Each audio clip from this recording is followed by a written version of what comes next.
Скажите, по вашему мнению, вы тогда в марте 2014 года мог ли Конституционный суд России остановить этот процесс аннексии? Конечно, мог. Любому юристу, я как говорил, любому юристу очевидно, что это был акт агрессии. Любому юристу очевидно, что нельзя, тем более, что сама Россия признала нерушимость границ Украины и не один раз, и не одним документом, тут все говорят о Будапештском меморандуме.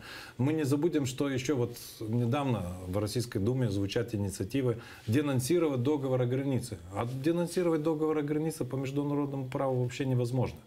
Потому что договор о границе, он не денонсируем вообще. Границы, они незыблемы. Так что они все прекрасно понимали то, что они делают. И да, нам иногда говорят, даже некоторые коллеги с Запада говорят, ну, они по-другому не могли. Я всегда говорю, могли. Есть вариант застрелиться, это в шутку, а другой это просто уйти в отставку, но не портить свое имя. Вот это